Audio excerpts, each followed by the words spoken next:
I'm not saying it is the strong delusion. I'm asking if it is. It's a pretty good candidate when you go through it. I just did a search the other day on my phone.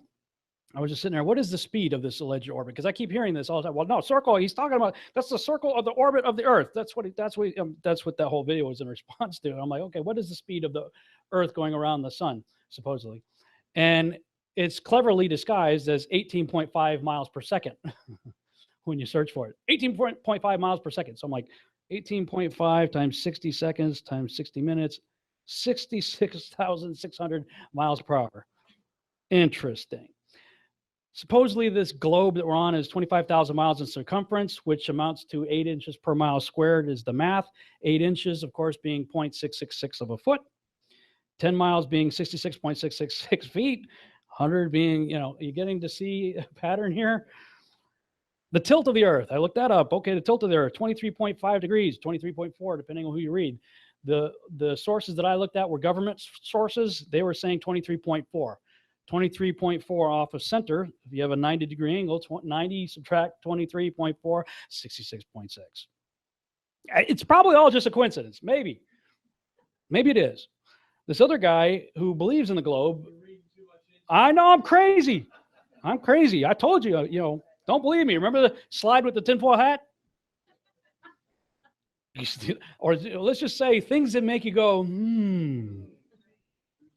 This other guy who believes in the globe, it created this graphic, and I saw it on his website, godtype.com, and he was saying all of these distances in nautical miles from various points of on Antarctica to the Jerusalem, to the Vatican, obelisk, to Washington, are 6,660 nautical miles. I'm like, okay, whatever. Godtype.com. It's up in the top corner there. He believes in the globe, and the tap dance he does around this to say that, that's whatever. I'm like, okay, dude, yeah, sure. The number of the beast is 666. So, most of us, the understanding we have of our globe comes from this organization right here, or organizations affiliated with them, or organizations that promote their work. Like the picture you've seen in every one of your textbooks from Apollo 17. Should we trust this organization? I didn't put all the slides in here that I wanted to. I had to cut it down for time. But just look into Jack Parsons, JPL. He's the founder of Jet Propulsion Laboratory. That dude was a hardcore Satanist occultist. He was the disciple of Aleister Crowley. You guys know who he is? Who fashioned himself as the beast. He referred to himself as the beast. And Parsons was his disciple who's the heir apparent. And he gets out there in the area that became known as Area 51. He's working together with L. Ron Hubbard, another freak that creates a cult called Scientology. They're out there doing ceremonial sex magic rituals out there to try to bring about the spirit of Babylon. That's what leads into NASA.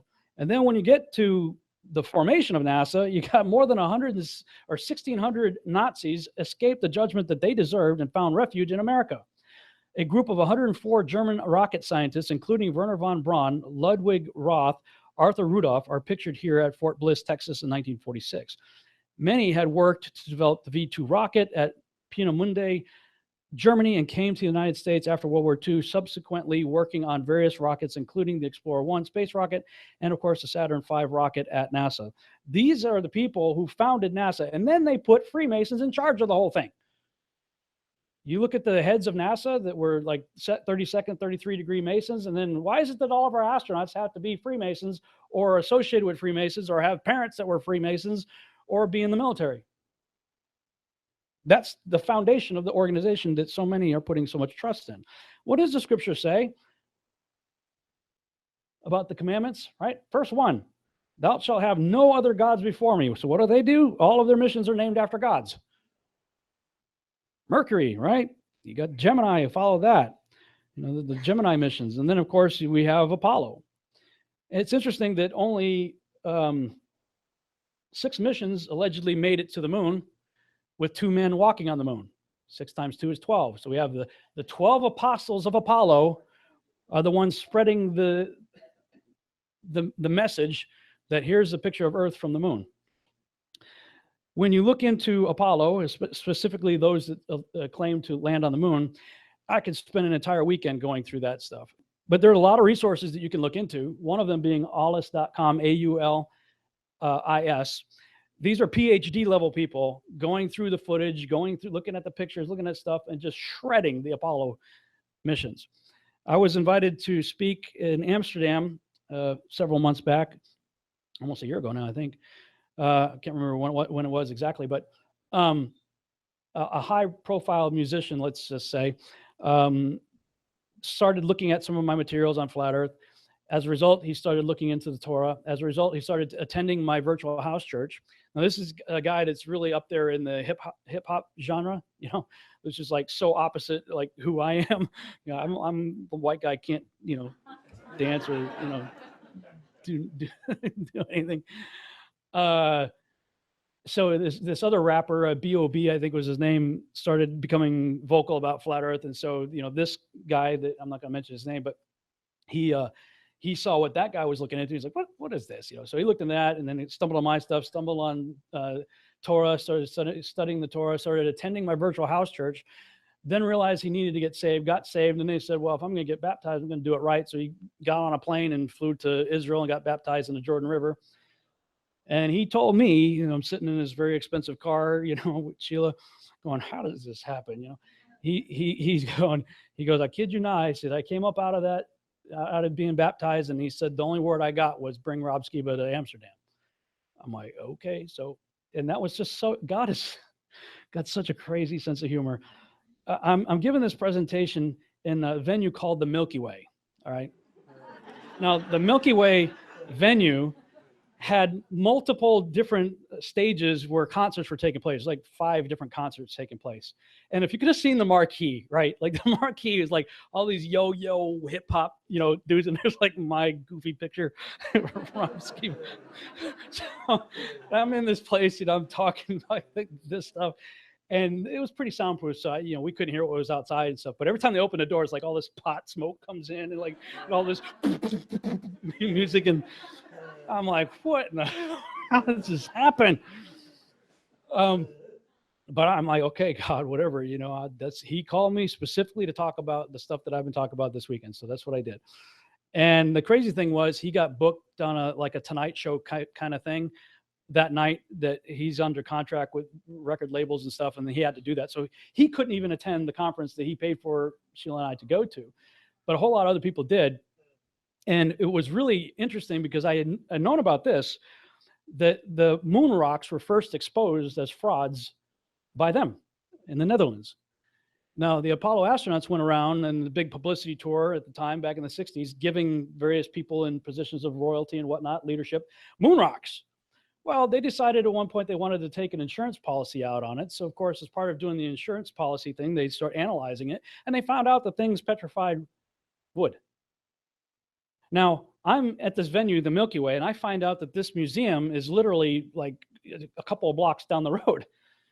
So I'm going to go there. So Sheila and I went there, and we get to the information desk, and they weren't even aware that they had the thing.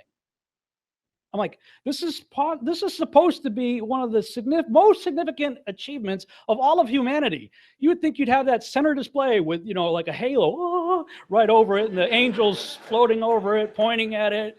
Like, look at what we did, No, they had it tucked away in a warehouse somewhere, like in Indiana Jones, They said that.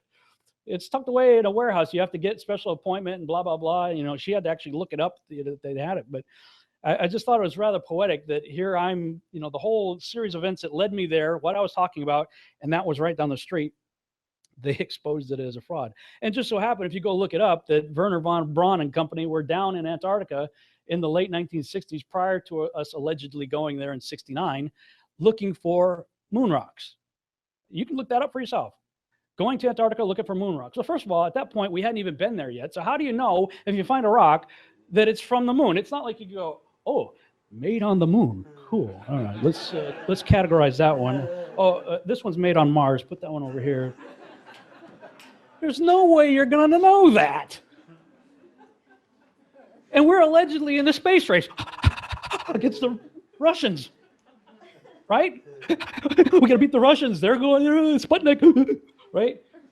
So if we're in this big space race against the Russians and we got to get to space and get up there and, Gary or whatever is floating around up there, we got to walk in space. Why are you down on a vacation in Antarctica? Very suspicious. I show this picture a lot of times to people and say, hey, this is associated with the Apollo moon landings. Can you tell me what region of the moon that is? People give various guesses. Some of you have probably seen it, so you know where I'm going with this. Well, it's not the moon. That's Arizona. It's where they, Cinder Lake, Arizona, where they blew up Arizona to look like the moon. In fact, you can still see remnants of it on Google Earth today. I recently went there because I had already done all the presentations, and I was in Arizona not too long ago. I'm like, I'm going there.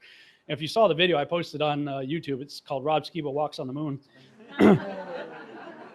I shot a little selfie of myself, there. Maybe that's why, you had the before and after. Before, these guys were like, ooh, yeah, ooh. And then when you have the press conference, when they come back, allegedly coming back from the most significant thing human beings have ever done, ever, that's the way they looked. And if you watch the actual presentation, they don't, look, man, if I was on the moon, if I had ever walked on the moon, I'd still be floating when I came back here. You'd have to tie a tether to me. So I didn't fly away because I'd be spazzed. I'm pretty hyper anyway. I'd be spazzed, jacked out of my mind for the rest of my life. These guys look like their dog was shot. They just found out Santa Claus isn't real. The Easter Bunny, They were so, to me, honestly, they looked like good patriotic men that hated the fact that they had to lie. That's, I'm maybe reading too much into it. Fair enough. But watch it for yourself and see what you think. But so if that stuff didn't happen, then neither did this. This is Apollo 17 that allegedly took this picture. And that's the only picture we've had until we get into much later. That was in 1972. We have all these pictures put out by NASA. Which one is it? They're always different. And if you look at these, a lot of these, they'll tell you right off the bat, especially the 2002 one, the most famous one. This is a composite. It's created in Photoshop. The one in 2002 right there, I went through that with a fine-tooth comb, so to speak, in Photoshop and showed you where they're using the Photoshop clone tool to replicate clouds all over the place. It's manufactured. That same, they redid the old Star Trek episodes, the 1960 ones. They had all cheesy special effects because they had basically the catering budget of today's TV shows to do what they did. So they redid the special effects. So all the planet shots where they're going around the Earth or other planets or whatever were all redone. They redid the special effects. Well, there are several episodes of the old 1960 Star Trek where they went back in time or whatnot, or found another planet that looked exactly like Earth, and they used that same Earth. And the way you could tell it is there's a cloud formation right there. It's like a backwards C. It's like a backwards C just off the East Coast. And that is a separate layer in the 3D model. So it's not always over the East Coast of the United States. You'll see it in other places. But look for that backward C because it shows up all over the place. So it makes me wonder, was NASA created to hide God? Now, I've seen this meme being passed around on Facebook and other places that the Hebrew word NASA means to deceive. Yes and no. Like the letter shin in the middle, I don't know if you can see it from where you are, it has a little dot over the right side of the shin. That depending on where that dot is, depends on how you pronounce the word. You got the nun, shin, and aleph right there. When it's over the right side, it's pronounced more like nasha. It's pronounced with a sh sound. When the dot is over the left, it's with a s sound. The first time it appears in our scriptures is in Genesis 3, when the serpent beguiled me. Nasha. Same word, just pronounced slightly different. The second time it shows up is when Cain receives his judgment, and it says it's more than I can bear in Genesis 4:13, and that's when the dot is over the left side. And so that's when it's pronounced NASA or NASA. So how interesting, the context in which both first appear, Nasha in reference to Eve being deceived by the serpent, and NASA in reference to Cain's punishment after killing his brother Abel. The word in that case, it's translated there as bear, but it also means to lift up. So I'm going, lifting up to deceive? Maybe. Oh, don't be silly. You can trust us. If that's true, what's the motivation? That's what I always hear. Why would they lie? What's the motivation, Rob? Well, this is just my thoughts on it. First, get people to doubt Yahuwah's word by destroying the very foundation of our Bible, Genesis, specifically the creation account. Second, Set up a new paradigm where God is out and science is in. Evolution removes Yahuwah from the equation. When evolution finally runs its course and becomes utterly bankrupt, introduce the idea of intelligent design, but deny the true designer his due credit and place it rather on ancient aliens. 4, promote the ancient alien theme as much as possible in all forms of media by perpetuating the concept of Earth as a tiny blue marble, insignificant blue marble, by the way, orbiting an average sun in an average galaxy among trillions of other galaxies in an ever-expanding universe. With so much potential for life to exist in such a vast expanse, the idea of ancient aliens or ancient scientists, alien scientists, being our creators seems a lot more plausible over time and heavy indoctrination. The stage is set for our alien creators to return and bestow upon us their miraculous signs and wonders in order to convince us all the more that all religions are false. We then put our trust in them. Finally, when Christ does return, we are all convinced that he is the enemy and our united world gathers together to make war with him. That's just my thoughts on it. About what, if there is a grand conspiracy, what would the motivation be? Those are my thoughts on that. So let's tie it all together now. Tying it all together, a most peculiar timeline. So we have God creates the world in 6 literal days, describing essentially a snow globe enclosed world cosmology. Shortly after Adam and Eve are placed in the Garden of Eden, a serpent deceives them into disobeying Yahuwah, and a seed war begins. Cain kills his brother Abel. Seth replaces Abel, and the messianic seed is to come from his line. Plan B, corrupt the seed line. The Genesis 6 experiment occurs. Over a 1,200-year time period, all flesh becomes corrupted through various forms of Nephilim hybridization. Yahuwah destroys the whole world with a flood, preserving only those who made it onto Noah's ark. The whole earth is populated by Noah's 3 sons. In 1908 AM, or a year since creation, Nimrod is born. Abram is born in 1948 AM, and the seed war continues with 2 human players on the cosmic chessboard, Nimrod versus Abraham. Nimrod builds a tower in order to reach into heaven and ultimately attempts to kill Yahuwah. His plan fails when Yahuwah confounds the languages. People disperse, all talking about the same guy, Nimrod, and now only with different languages, different names. Hence, he becomes the rebellious god of this world. Abraham produces Isaac, who produces Jacob, who is the father of the 12 tribes of Israel. The stage is now set for the entire biblical narrative. All of that's within the first 12 chapters of Genesis, which ultimately leads to Messiah and his final victory in the cosmic seed war. Now let's drill down to more along our timeline. Nimrod, again, was born in 1908 AM, year since creation. Just so happens to be, if you flash forward to 1908 AD, Ernest Shackleton boarded a ship called the Nimrod, and he heads down to Antarctica on the Nimrod expedition. Now, in the biblical account, Nimrod went up to try to get into the firmament. In 1908, if this model is true, it looks like they went out to get to the firmament towards the outer regions. Now, people are like, well, if it's flat Earth, how come we don't fall off the edge? Well, because it just so happens to be, if you Google coastline of Antarctica, you see 200 to 300 foot ice walls. That would be the outside of the circle, so to speak. If you look into the Enochian account of what happened to him when Enoch was not, for God took him, where did he take him? Joshua says he was taken in a place of snow and ice. So I'm going, okay, that's interesting. So Nimrod heads down to, Shackleton heads down on the Nimrod expedition. Many more Antarctic expeditions soon follow. In 1931, a guy named Auguste Piccard, who was a scientist, shoots himself up into the stratosphere. He got to nearly 52,000 feet, first guy to get that high, in a metal ball hanging from a balloon, and comes back describing, for Popular Science magazine no less, the Earth as a flat disk with upturned edges. That was his description of what he saw.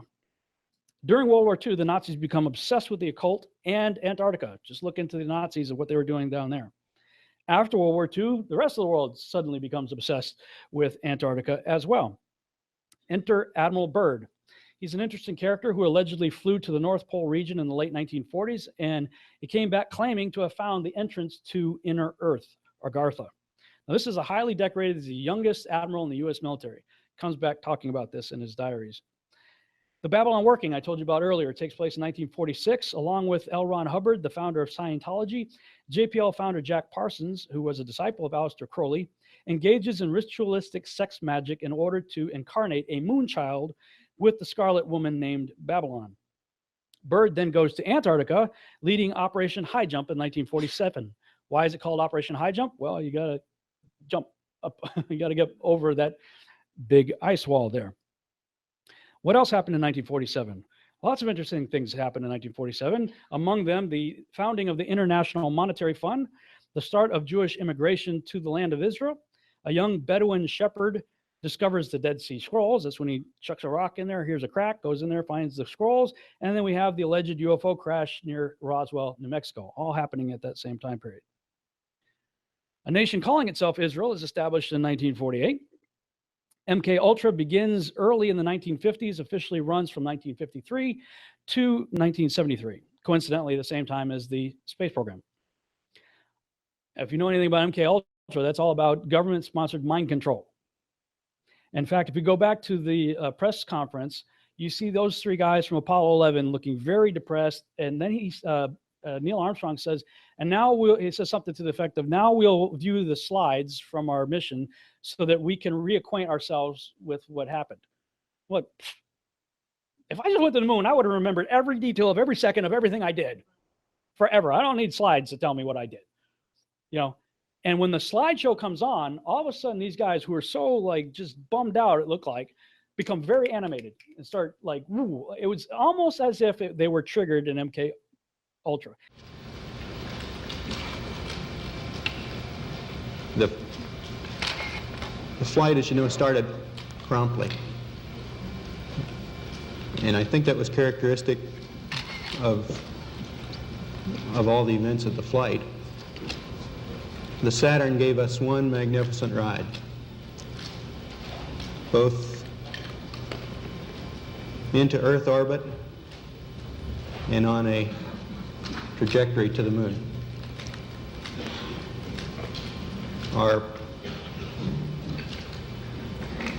Our memory of that actually differs little from the reports that you have all heard from those previous Saturn V flights, and the previous flights served us well in preparation for this flight in the boost as well as the subsequent phases.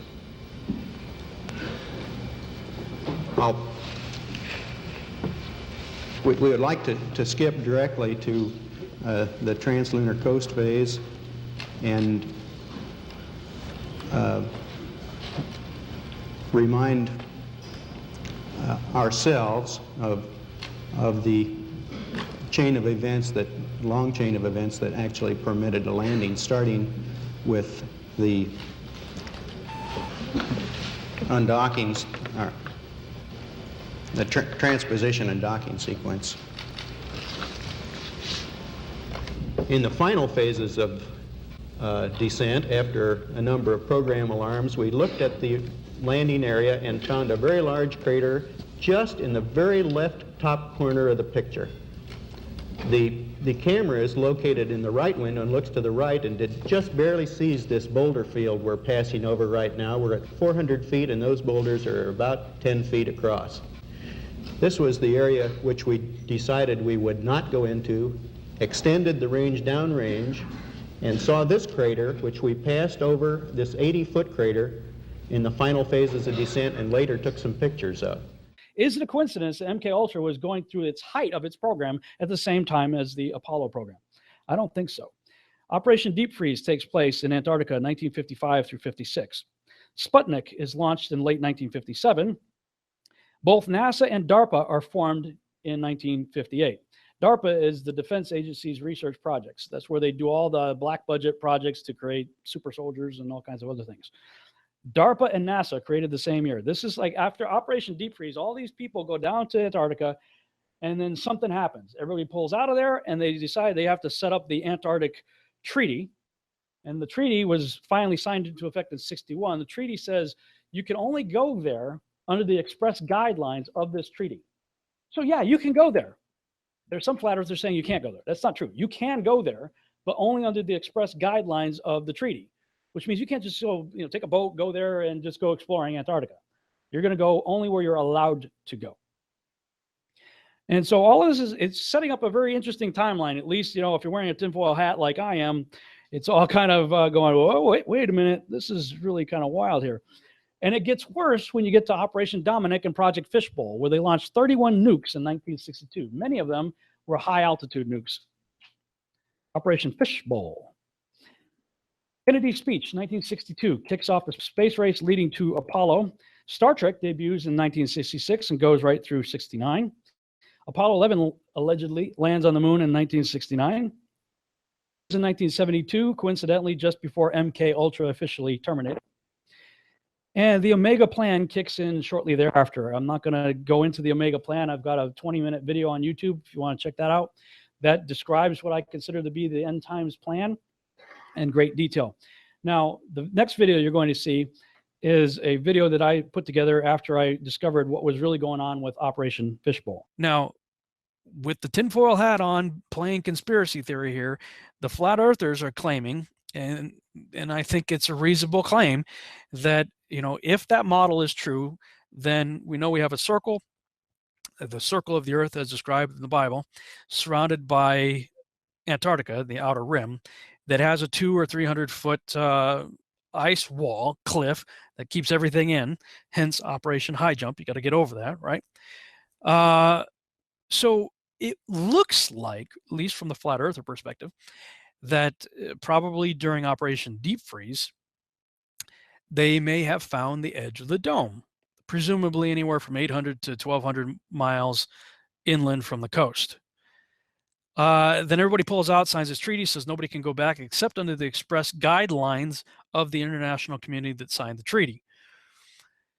So then all of a sudden the United States and Russia engaged in these high altitude nuclear tests, and the United States calls theirs Operation Dominic, within which we have Operation Fishbowl.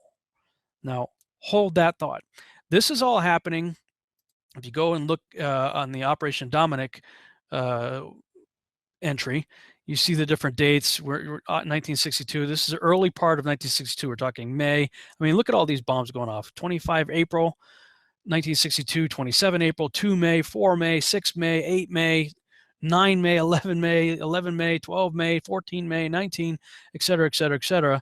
This is all before President Kennedy's "let's go out in the space" speech. But I think a lot of people don't realize that our first stop wasn't the moon.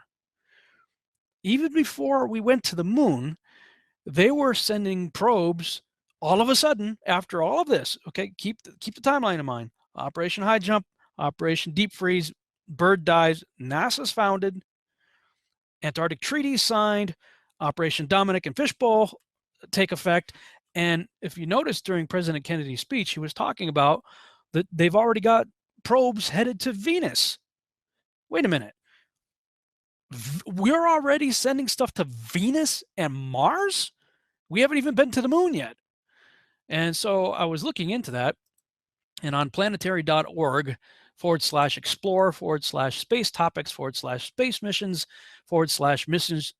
to Venus-Mercury.html. And you can go through this site. It starts sort of from the bottom up. As early as February 4th, 1961, they're sending a probe, Sputnik 7. Russia sent this probe to check out Venus.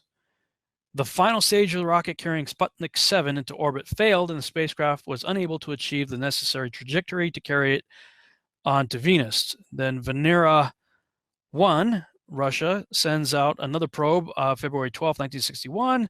They lost communications while it was on its way to Venus.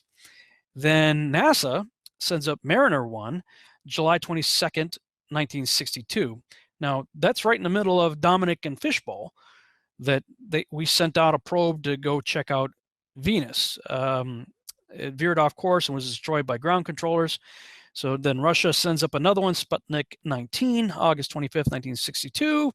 The spacecraft made it into orbit, but the rocket's last stage failed, and Sputnik 19 was unable to achieve its Venus trajectory and re-entered the Earth's atmosphere 3 days later.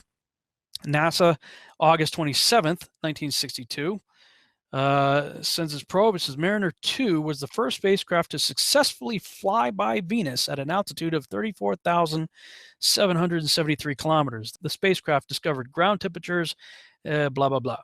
Okay, so this is during the time period that between August 27th, 1962 and December 14th, 1962, that we had President Kennedy's speech on September 12th, 1962.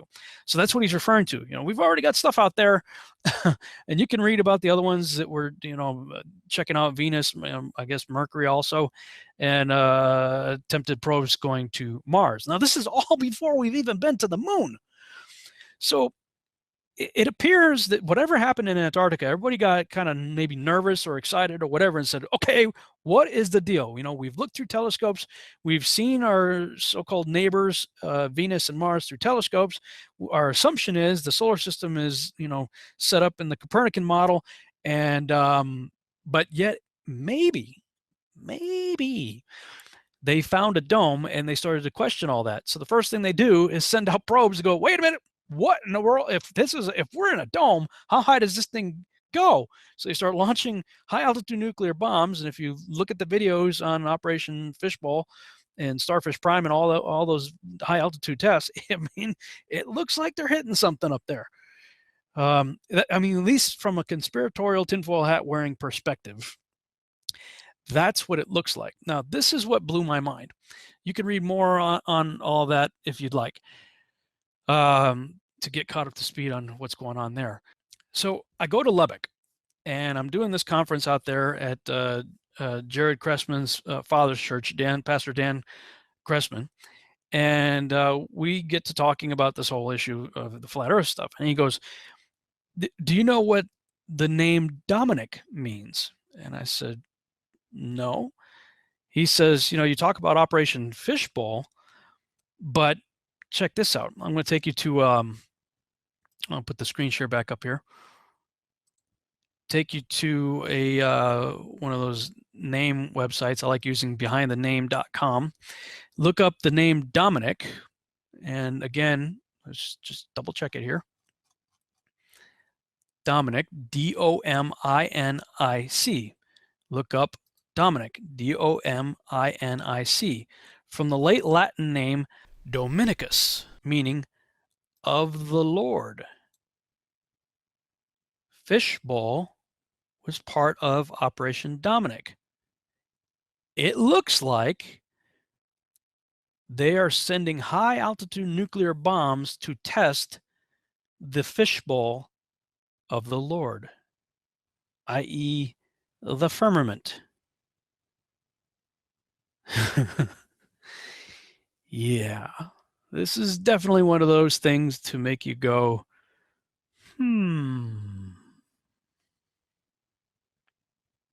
He says we already have probes on the way to Venus and Mars. Venus and Mars, 62.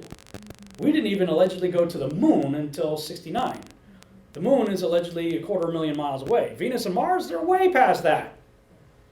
We had just, as human beings, we had just basically put a beach ball up in space. Sputnik. You look at that. Ooh, that was like a huge major achievement in 57. And all of a sudden, by 61, 62, we supposedly have probes on the way to Venus and Mars, and we haven't even been to the moon yet? And if you listen to the speech, he mentions it, but it's just kind of you don't even think about it. But I went on a NASA website, or a space website, whatever it was their official mission log, and it shows you. These are all the things that both the United States and Russia, immediately, after whatever they did in Antarctica, the first thing they do is start sending stuff out to Venus and Mars and start sending high-altitude nuclear bombs up into the sky. Again, if they're trying to avoid a conspiracy, they're not helping with their actions or the names that they're using.